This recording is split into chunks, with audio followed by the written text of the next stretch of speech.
दुकानदारी नहीं होता है, वही 10-20 किलो माल बिकता है, फिर वैसे बासी बच जाता है, वो नुकसान होता है, कर्ज से परेशान है, काम नहीं चल रहा है।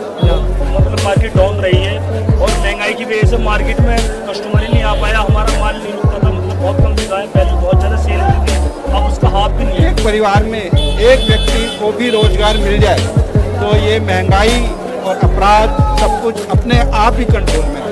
नमस्कार, मैं मेघा आपका स्वागत करती हूँ डीबी न्यूज़ में। आज हम मौजूद हैं राजधानी दिल्ली की ओखला मंडी में। तो चलिए बात करते हैं आज बढ़ती महंगाई को लेकर के कि क्या खरीदारों के साथ साथ भी दुकानदारों पे उसका उतना ही असर हुआ है। तो सर, आप हमें ये बताइए कि आप सरकार से क्या अपील करना चाहते हैं इस महंगाई को लेकर के। हम तो ये कहना चाहते हैं कि यदि एक परिवार में एक व्यक्ति को भी रोजगार मिल जाए तो ये महंगाई और अपराध सब कुछ अपने आप ही कंट्रोल में आ जाए। इसके लिए कुछ ज़्यादा करने की ज़रूरत नहीं है। जितना भी काम ये प्राइवेट सेक्टर से कराते हैं, अगर ये चाहें तो सरकारी संस्था बना सकते हैं उसके लिए, जो नो प्रॉफिट नो लॉस पे काम करती है।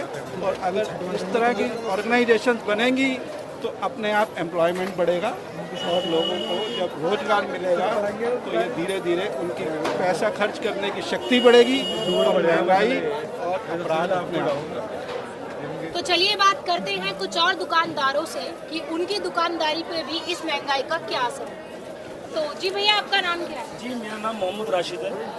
तो भैया, जैसा कि माना जाता है कि नवरात्रों में आलू की सेल सबसे ज्यादा होती है, तो क्या इस बार भी ऐसा ही हुआ? नहीं, ऐसा कुछ नहीं हुआ इस बार। अब तो बहुत मतलब मार्केट डाउन रही है और महंगाई की वजह से मार्केट में कस्टमर ही नहीं आ पाया, हमारा माल नहीं रुकता था, मतलब बहुत कम बिका है, पहले बहुत ज़्यादा सेल होती थी, अब उसका हाफ भी नहीं है। तो जैसे आपके कुछ रेगुलर कस्टमर्स होते होंगे जो आपसे बहुत ज्यादा ही सब्जी लेते होंगे, ऑर्डर्स देते होंगे, तो क्या इस बार भी ऐसा हुआ? नहीं, ऐसा नहीं है, क्योंकि जो हमारे पिछले वाले कस्टमर थे वो तो लोग निकल गए, क्योंकि महंगाई की वजह से वो आ ही नहीं रहे, उनकी दुकान नहीं लग पा रही, उन पर किराया चढ़ गया, तो इस वजह से वो मार्केट में नहीं आ रहे। तो जो नए नए कस्टमर आ रहे हैं वो लोग आ रहे हैं, वो नया माल लेके जा रहे हैं, नए खरीद रहे हैं।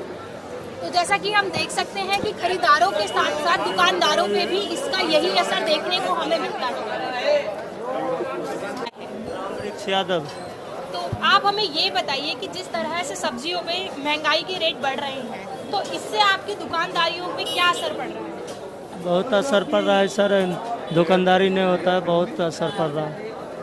तो पहले से कम या पहले से ज़्यादा कितनी सब्जियां रोज़ आप बेच लेते हैं? पहले तो बहुत सारी सब्जी बेचते थे, मगर अभी लॉकडाउन के चक्कर में, कोरोना के चक्कर में दुकानदारी नहीं होता है, वही 10-20 किलो माल बिकता है, फिर वैसे बासी बच जाता है, वो नुकसान होता है, कर्ज से परेशान है, काम नहीं चल रहा है यहाँ। वजह यह है, लॉकडाउन की वजह से लोगों ने फसलें लगाई थी तो उस पर ज़्यादा तवज्जो नहीं दी, तो ख़राब हो चुकी है। उस ख़राब होने के कारण यहाँ पे आसपास कहीं माल निकला नहीं, तो दूर से माल आ रहा है, इस टाइम बेंगलोर से माल आ रहा है, माल आता है और वहाँ से महंगा, यहाँ को सस्ता बेच रहे हैं, रिटेल वाले और महंगा बेच रहे हैं। तो मंडी में हमारे तो कोई मतलब नहीं है, हम तो कमीशन एजेंट हैं, कमीशन काटते हैं और हम माल बेच देते हैं। तो ये कारण यही है सिर्फ इसकी खेती बाड़ी जो ख़राब होने की, जो किसान की खेती ख़राब हुई है, और जी जैसे तवज्जो नहीं दी इसकी, माल पे तवज्जो नहीं दी, तो और कोई कारण नहीं है इसका, सिर्फ कारण यही है खेती बाड़ी ख़त्म होने। बारिश हो गई, बारिश होते इन्होंने लगाई, फिर दूसरा के फिर बारिश हो गई, बारिश से फिर धरती ख़राब हुई, और यही कारण है जी। तो आप हमें ये बताइए कि जैसे कि पेट्रोल और डीजल के रेट भी बढ़ रहे हैं, तो क्या इस बढ़ते रेटों से आपकी खरीदारी पे असर हो रहा है? हाँ जी, हो रहा है बिल्कुल।